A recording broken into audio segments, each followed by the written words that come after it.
ایک آرام دہ بل میں جو کہ ایک قدیم بلوط کے درخت کی جڑوں کے نیچے واقع تھا، ایک ننھی خرگوشنی رہتی تھی جس کا نام روزی تھا۔ روزی کوئی عام خرگوشنی نہیں تھی، جبکہ اس کے بہن بھائی دن بھر سے شاخہ گھاس کترنے اور تتلیوں کا پیچھا کرنے میں گزارتے تھے۔ روزی عظیم مہم جوئی کے خواب دیکھتی تھی۔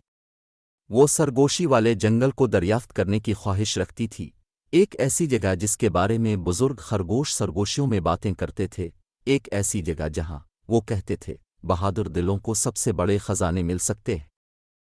ایک دھوپ والی صبح روزی اپنے مہم جوئی کے جذبے کو مزید قابو میں نہ رکھ سکی اور اس نے سرگوشی والے جنگل میں جانے کا فیصلہ کیا۔ اس نے اپنے پسندیدہ گاجر اور اپنے دادا جان کا بنایا ہوا نقشہ، جو کہ ایک عظیم شہرت والے خرگوش تھے، ایک تھیلے میں بھر لیا۔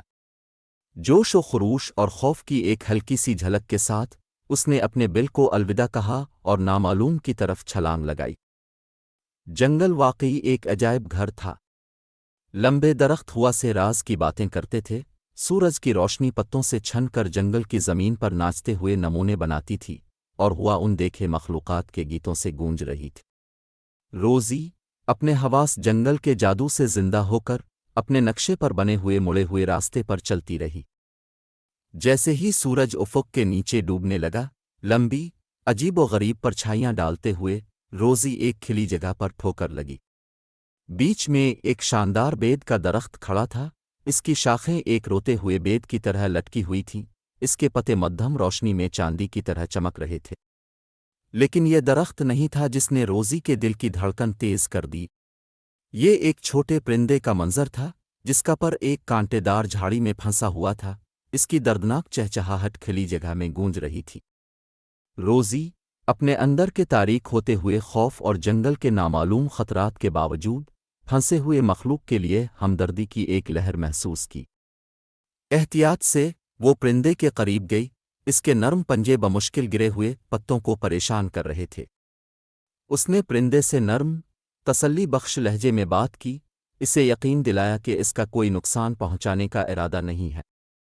انتہائی احتیاط سے روزی نے پرندے کے نازک پر کو کانٹے دار جھاڑی سے نکالنا شروع کر دیا۔ یہ ایک سست اور تکلیف دہ عمل تھا، لیکن روزی کا عزم کبھی متزلزل نہیں ہوا۔ آخر کار ایک نرم سی کھینچ کے ساتھ پر آزاد ہو گیا۔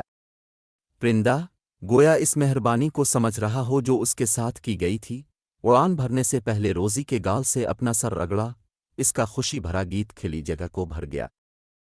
جیسے ہی سورج کی آخری کرنیں ماند پڑ گئیں، روزی جان گئی کہ گھر واپس جانے کا وقت ہو گیا ہے۔ اس کا دل بھرا ہوا تھا، نہ صرف کسی مخلوق کی مدد کرنے کی خوشی سے، بلکہ اپنے خوف پر قابو پانے کے اطمینان سے بھی۔ وہ نامعلوم کا سامنا کر چکی تھی، اور ایسا کرنے سے اس نے ایک ایسی طاقت دریافت کی جو اسے کبھی معلوم نہیں تھی۔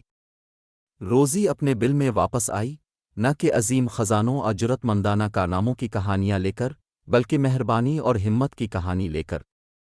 وہ سرگوشی والے جنگل میں گئی تھی، اور نامعلوم کے دل میں اس نے سب سے بڑا خزانہ پایا، یہ جاننا کہ چھوٹے سے چھوٹے اور سب سے زیادہ ڈرپوک مخلوق بھی تھوڑی سی ہمت اور بہت ساری مہربانی سے فرق پیدا کر سکتے ہیں۔